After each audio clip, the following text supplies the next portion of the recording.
नेता वेता तो क्या है भाई, सफेद कुर्ता पहन कर आते हैं, बड़े बड़े भाषण देते हैं न चले जाते हैं। वो 75 साल से कुछ नहीं कर पा रहे।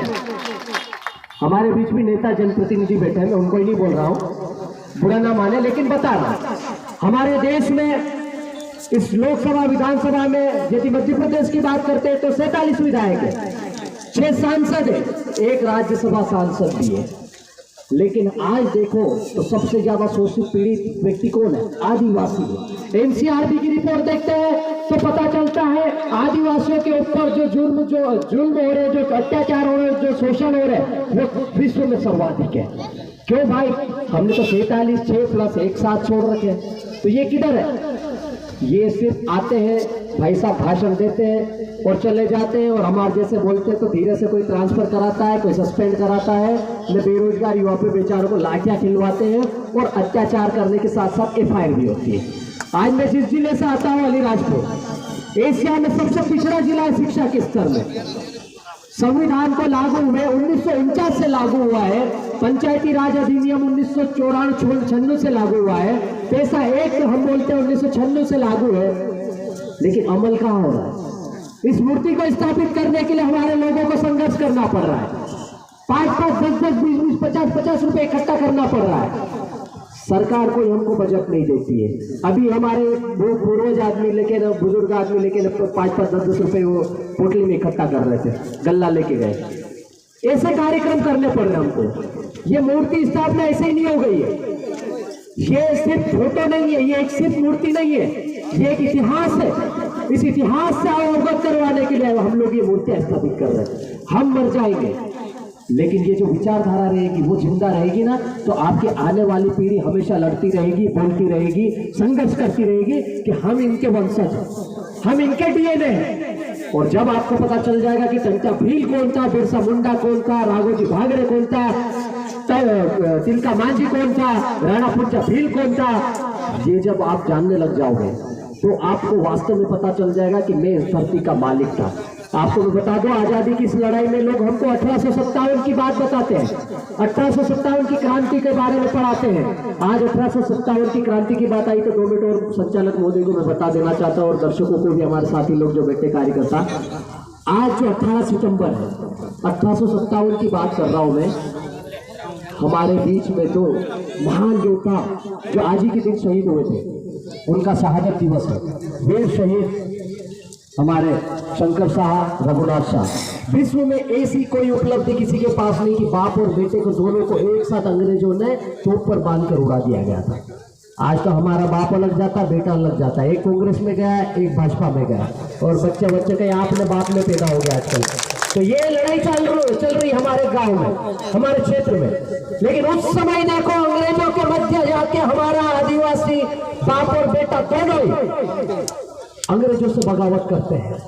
गद्दार हमारे बीच में था उस समय भी, खुफिया के रूप में अंग्रेजों को सूचना देने वाला। 40 जवान अंग्रेजों के फौज, जो 40 जवान थे उनके, वो पैदल रात में आए, गुप्तचर, और 16 घुड़सवारी ऐसे जवान लेकर आए, और इन दोनों बाप बेटों को बंदी बनाया, सार्वजनिक सबके सामने सूचना करके किले से तोप के सामने लगाकर उड़ा दिया। विश्व में ऐसा बलिदान कहीं नहीं मिलता है। ये सिर्फ आदिवासियों का DNA है, और यही DNA आपको आगे ले जाने में भी, संघर्ष करने में काम आएगा। तो हम लोग ये मूर्तियां इसलिए स्थापित कर रहे हैं ताकि आपको पता चल जाए कि आपका बाप कौन था। ये छोटे मोटे लोग नहीं थे, ये कभी यहाँ दिखते थे, कभी वहां दिखते थे, ये ट्रेन भी रोक लेते थे और ट्रेन को बंद भी कर देते थे। कब आग जलती थी, कब आग बुझ जाती थी, कब नाल, बंदूक की नाल में से पानी गिर जाता था, ये हमारे बुजुर्ग आज भी करते हैं। ये बड़वे ऐसे ही नहीं घूम रहे, इनको जब साथ आता ना तो ये टंकिया ने, बिरसा ने, खांजा नायक ने, राणा पुंजा भील ने, सबको नाम से याद कर लेते हैं, जबकि इन्होंने कुछ पढ़ाई नहीं की, इनको इतिहास मालूम नहीं। लेकिन ये हर अपने जो बड़वाई करते ना, गाते हैं, बाहर आता है, तो ये सब रानी काजल ने सबको याद करते हैं। चिट्ठी आ गई है, हमको भी जाना है। चिट्ठी देने के लिए भी धन्यवाद। मुझे नहीं लगता है कि इसके बाद भी कोई बचा है, बोलने वाले बहुत सारे होंगे, युवा साथी, बोलना भी चाहिए, क्यों ना है। लेकिन हम लोग निकले हैं समाज को बचाने के लिए। ये जो मैसेज है, हम लोग 200, 400, 500 किलोमीटर के लिए ऐसे ही नहीं भौंकने के लिए नहीं जाते। हम लोग ये बोलने के लिए जाते हैं कि हम जिंदा है, और जिंदा है तो आपको बोलना पड़ेगा, लिखना पड़ेगा, संघर्ष करना पड़ेगा। जहां समाज के साथ गलत हुआ, कांग्रेस छोड़ो, बीजेपी छोड़ो, आप छोड़ो, जयेश छोड़ो, आजाद छोड़ो, आदिवासी एकता परिषद छोड़ो, सबको एक मैसेज पर, एक मंच पर आधी रात को खड़ा होना चाहिए। लेकिन हमारे में क्या बोलते हैं, नहीं वो तो फलाना कर रहा है, मैं क्यों जाऊं, वो तो उसका आदमी, मैं क्यों जाऊं। ये छोटी छोटी सोच ही समाज को टुकड़ों टुकड़ों में बांट रही है। और जब तक आप आपस में लड़ते रहोगे, आपका समाज एक नहीं होगा, एक मंच पर नहीं आएगा, तो राज कौन करेगा? जो हजारों वर्षों से करते आ रहे। वो तो चाहते ही है कि आप लड़ते रहो, आपस में बढ़ते रहो, लेकिन हम लोग नहीं चाहते। इसीलिए हम लोग नौकरी को खतरे में डाल के, जिंदगी को खतरे में डाल के रात दिन कहीं ना कहीं जहां भी भटकते रहते हैं। कभी टंकिया बन जाते, कभी बिरसा बन जाते हैं, कभी बाबा साहब बन जाते हैं। ऐसे करके ना अपने काम को आगे बढ़ाने में लगे हैं, इस मिशन को आगे बढ़ाने में लगे हैं, इस समाज को बचाने के लिए आगे चल रहे हैं। और हम बचेंगे तो समाज बचेगा, वरना आने वाली पीढ़ी मुझे नहीं लगता है कि इस समाज के हक अधिकारों को जान पाएगी। और जाते जाते 2 मिनट और बोल दूं क्या? हमारे केंद्रीय मंत्री, पूर्व कैबिनेट मिनिस्टर बैठे हुए बोल रहे थे कि हमने 6ठी अनुसूची लागू कर दी है, 5वीं अनुसूची के लिए हमारा संघर्ष जारी है। तो हम लोग काफ़ी समय कार्यक्रम में मिले भी हैं, मंच साझा हुआ भी है। मैं आपको फिर बता दूं, आपकी सरकार केंद्र में भी रही है, प्रदेश में भी रही है। तब भी आदिवासियों की स्थिति ऐसी थी और आज भी स्थिति वैसी है। भले सरकार आई गई, उससे हमको मतलब नहीं, लेकिन जब भी सरकारें आती है तो दूसरे के खिलाफ बोलने लग जाते हो। दूसरे के आती है तो वो पुराने के ऊपर ढोल देता है। पिसाते हमारे ही लोग हैं, ये झंडे उठाने वाले लोग पिसाते हैं। तो ये अब नहीं चलेगा, आपको जवाब देना पड़ेगा। शासन आपने भी किया है और जिसने भी शासन किया है सबको जवाब देना पड़ेगा, क्योंकि अब ये जो युवा पीढ़ी जागी है, ये जो उठी है, संविधान को जानने वाली पीढ़ी है, ये अपने हक अधिकारों को जानने वाली पीढ़ी है। आज 5वीं अनुसूची की बात कर रहे हैं, तो 5वीं अनुसूची को अमल कांग्रेस ने भी नहीं कराया, ना बीजेपी ने करवाया। पैसा एक्ट अधिनियम उस समय लागू होना था, वो अमल आज तक नहीं हुआ।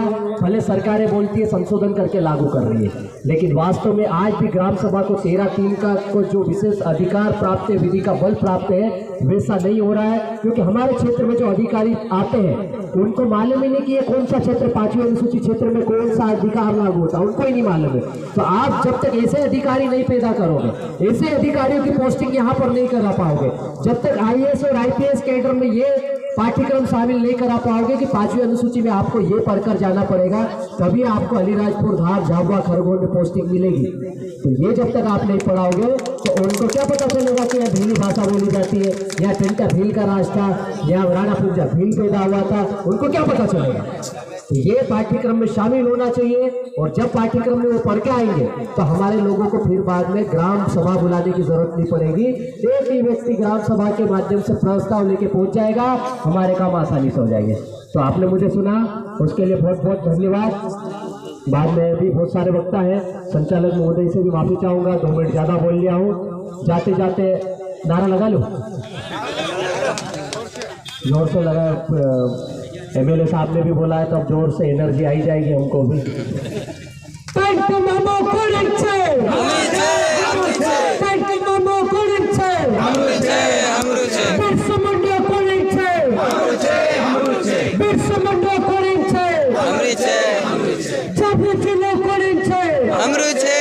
देखो, सबसे यहाँ ज्यादा रायता फैला हुआ छपुआ में, तुमसे लोग ज्यादा आते हैं, वही ज्यादा होशियारी करते, नाटक करते, हमारे लोगों को बहुत परेशान करते हैं। तो तुम्हारा DNA है, हम सबका एक ही है, और ये अब हमारे भगवान बैठ गए हैं, इसके सामने झाबुआ जिला हम हमारा है बोल रहे, तो हमारा जैसे ही काम करना है।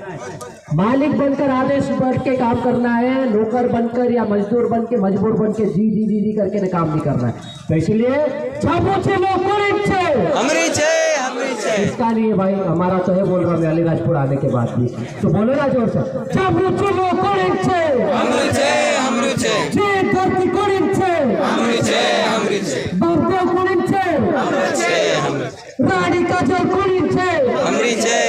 चलो बहुत बहुत धन्यवाद। अंत में जय हिंद, जय भारत।